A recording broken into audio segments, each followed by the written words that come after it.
Cinco continentes na Rádio Observador com Bruno Cardoso Reis. Bruno, bom dia. Ponto de partida, como sempre, dos cinco continentes, a guerra. Na semana passada fomos apanhados quase de surpresa com o motim do grupo Wagner na Rússia. Hoje podemos fazer uma análise com mais informações e para já vamos começar por ouvir Vladimir Putin. Содержание всей группы Вагнер. O apoio dado a todo o grupo Wagner foi totalmente providenciado pelo Estado. Só de maio de 2022 a maio de 2023, o Estado pagou $1.000 milhões ao grupo Wagner para manutenção e incentivos. Bruno, qual o impacto deste golpe falhado na guerra? Olá, bom dia. Bem, o impacto é reduzido pelo facto de, por um lado, esta tentativa de golpe falhado ter sido relativamente curta em termos de duração, ou seja, não se prolongou no tempo, não resultou em conflitos mais sangrentos e mais longos, e também pelo facto do grupo Wagner não estar na linha da frente neste momento. Ou seja, como sabemos, este grupo foi dos poucos que conseguiu alguns avanços nos últimos meses, em particular naquela zona de Bakhmut, embora lentos, mas entretanto, até por causa de todo esse enorme esforço e empenho operacional durante muito tempo, o grupo tinha sido retirado da linha da frente. E portanto esses dois aspectos ajudam a reduzir o impacto direto. Aquilo que podemos especular é em termos de impacto indireto, ou seja, temos um líder russo, Vladimir Putin, que andou anos e anos a dizer que não tinha nada a ver com o Wagner, que depois é forçado a dizer que afinal a Wagner depende dele e devia lealdade a ele, não é? E que sai com a sua imagem, digamos, de homem forte, de autocrata, de alguém que está completamente no controle da situação, bastante abalado. Este é, digamos, o primeiro grande desafio aberto ao seu poder, à sua autoridade, ao seu controle da situação na Rússia, desde que ele assumiu o poder, há 23 anos atrás. E também podemos especular que não sabemos muito bem o que é que vai acontecer a estes mercenários do grupo Wagner, que, enfim, não sabemos exatamente quantos é que são. Estima-se que serão algumas dezenas de milhares, pode ser 15 mil, pode ser 50 mil, pode ser 20 mil, enfim, provavelmente mais para estes números de 15, 20 mil, até por causa das baixas sofridas, mas em todo caso era um grupo realmente com bastante capacidade, pelo menos comparado com as forças regulares, e não sabemos se vão alguns para a Bielorrússia, o que é que lá vão fazer, se vão só fazer consultoria, se também farão incursões nas zonas da fronteira com a Ucrânia, por exemplo, se isso acontecesse, até podiam ter aqui um efeito de estabilização, ou quantos é que irão ser integrados nas forças regulares russas, que enfim foi a origem de todo este conflito, e com que efeitos, uma vez que a impressão que estes mercenários têm é que essas forças são no fundo as suas inimigas, inclusive já os atacaram, já causaram mortes entre eles. Portanto, acho que é demasiado cedo para avaliarmos todos os impactos do golpe. Em todo caso, é verdade que não há aqui um impacto direto imediato, como poderia acontecer realmente se isto tivesse prolongado durante mais tempo. Até porque, desde logo, e como eu aliás assinalei enquanto o golpe ainda estava a decorrer, as defesas russas continuam lá, não é? Portanto, não era por haver um golpe que os campos de minas, as trincheiras, as barreiras anti-tanque subitamente desapareciam. E, portanto, essas dificuldades, que são as principais dificuldades desta fase da ofensiva ucraniana, essas mantiveram-se e mantinham-se independentemente de haver golpe ou não. Seguimos com um número que é 96%, é a subida de mortos em conflitos armados no mundo durante o ano passado. Qual é que é o peso da Ucrânia nisto? É um peso muito grande. Estamos a falar de 236 mil mortos em combate, de acordo com este último relatório anual de um destes institutos de estudos da paz que faz isso todos os anos e, portanto, é aqui um estudo de referência. Portanto, estamos a falar basicamente do duplicar do número de mortes em conflitos armados, em combate, ou como resultado de combate. Não são apenas combatentes, obviamente muitos deles são civis, e isso deve-se essencialmente a dois conflitos, a Ucrânia e também a guerra civil na Etiópia. E, portanto, isto quer dizer, por um lado, que é verdade que não podemos apenas olhar para a Ucrânia, há outros conflitos muito importantes a decorrer no mundo. Por outro lado, também é verdade que a Ucrânia é objetivamente um conflito com uma grande importância e não é apenas importante para os europeus. Na verdade, não é também, se é verdade que não podemos desvalorizar a morte de africanos ou asiáticos, também não podemos desvalorizar a morte de europeus, não é? São seres humanos como todos os outros, e a verdade é que este conflito muito intenso veio obviamente refletir-se nisto, numa enorme subida do número de mortos em conflito. Isto também se traduz num outro número, numa outra sondagem recente, que diz que mais de metade dos ucranianos, 63% dos ucranianos, têm um familiar ou um amigo muito próximo que morreu em combate, como resultado desta guerra. E apesar disso, a verdade é que para já as sondagens também não mostram da parte dos ucranianos nenhum sinal do quebrar da sua vontade de continuar aqui a resistir e a procurar recuperar território perdido para a Rússia. Podemos ver se isso se altera, enfim, se o conflito se continuar a prolongar, se a ofensiva não der grandes resultados, mas eu diria que para já isso parece ser assim, mesmo ao nível do apoio dos europeus também parece ser assim, e eu acho que aqui as principais razões estão ligadas ao primeiro número, ou seja, a quantidade de crimes de guerra russos, de atrocidades pelas forças russas.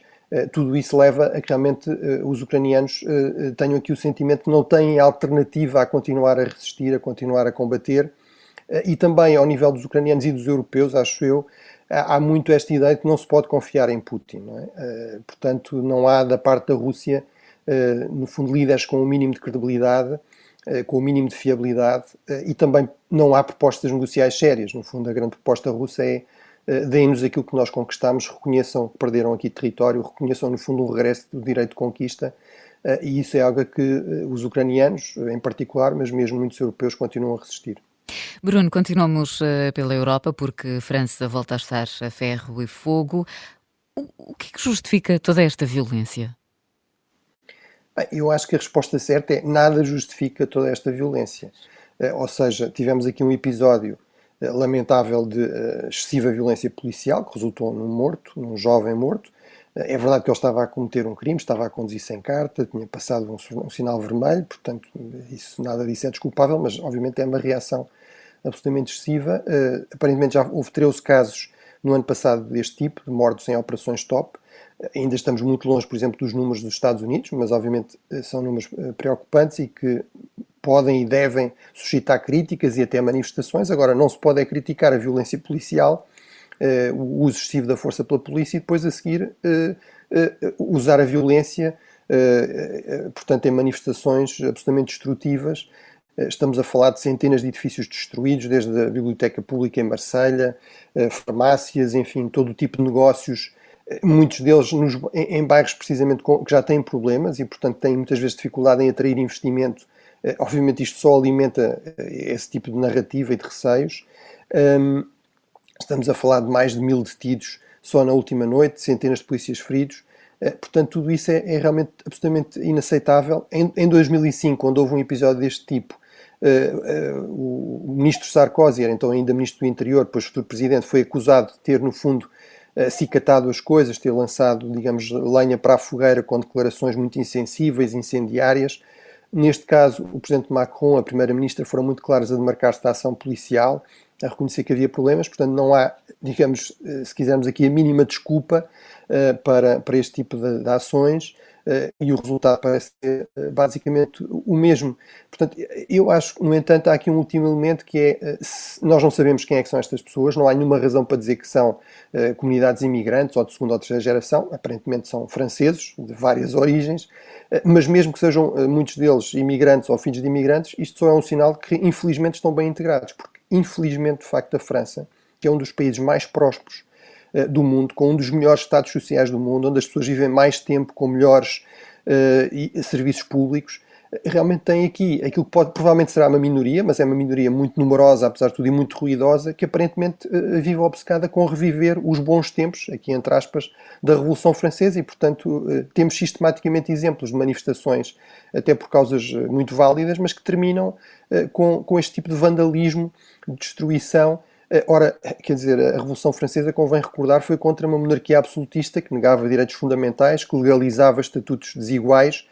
Numa democracia é absolutamente inaceitável este tipo de comportamento e, obviamente, ele enfraquece a França, aumenta problemas que já existem, por exemplo, em bairros mais pobres e também tem um efeito, obviamente, de desprestigiar a França no exterior. Vamos seguir para a América do Norte, para olharmos para 3 decisões controversas do Supremo americano. Isto é, Bruno, mais uma acha para a fogueira em que se tem tornado a sociedade americana fortemente polarizada. Sim, são 3 decisões em 2 dias, em várias áreas controversas e altamente polarizadoras. A questão dos direitos da comunidade LGBT, que é mais a questão também das cotas raciais no acesso às universidades, a chamada Affirmative Action, a questão do perdão parcial da dívida aos estudantes universitários. Nos Estados Unidos, os estudantes têm muitas vezes de recorrer a empréstimos muito significativos para conseguir aceder às universidades, que são muito dispendiosos, muito caras. Em todos estes assuntos temos genericamente uma maioria de americanos contra a decisão do Supremo Tribunal, mas também, se formos depois a desagregar esses números, por regra, independentes e democratas contra, mas os republicanos a favor. Portanto, lá está uma decisão muito polarizada, claramente alinhada com uma parte da sociedade, que ainda por cima é minoritária. Depois temos este dado também, que é, em todas estas decisões, foi uma maioria de 6-3 a decidir, ou seja, os 6 juízes de nomeação republicana, nomeadamente os 2 nomeados por Trump, contra os 3 juízes nomeados por presidentes democratas. Portanto, uma linha, digamos, completamente partidária, o que não era muitas vezes o caso em decisões no Supremo Tribunal anteriormente. Havia muitas vezes 1 ou 2 juízes que oscilavam entre um lado e outro. Portanto, temos um Supremo Tribunal também completamente polarizado, visivelmente polarizado. E, sobretudo, e também, nas decisões, houve, de facto, mais uma vez, o quebrar de regras que limitam o poder discricionário do Supremo Tribunal.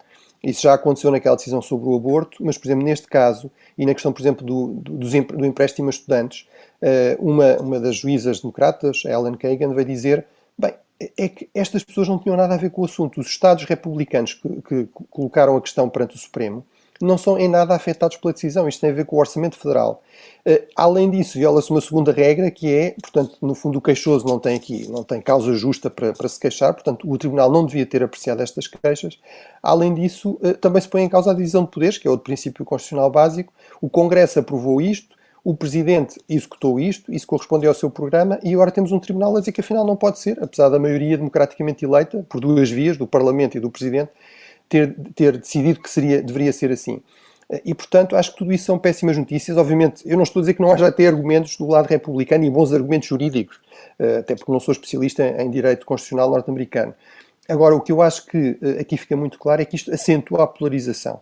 Há muita gente nos Estados Unidos que está entusiasticamente a favor destas decisões e muitos outros que estão absolutamente contra. E, sobretudo, isto faz com que este órgão judicial seja cada vez menos visto como um órgão isento e que está acima, ou que tenta estar acima dos partidos e das disputas partidárias.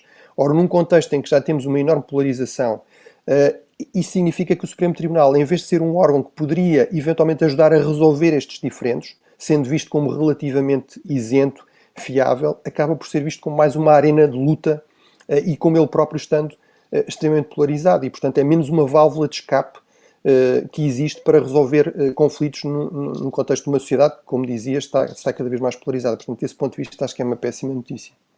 Bruno, estamos mesmo aqui na reta final, cerca de 2 minutos, mas mesmo assim descemos à América do Sul para ouvir Lula da Silva. Quando o conceito de democracia é relativo para você e para mim.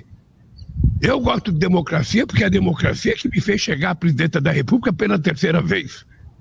Tá? Por isso que eu gosto da democracia e a exerço na sua plenitude. Esta é a voz do presidente do Brasil.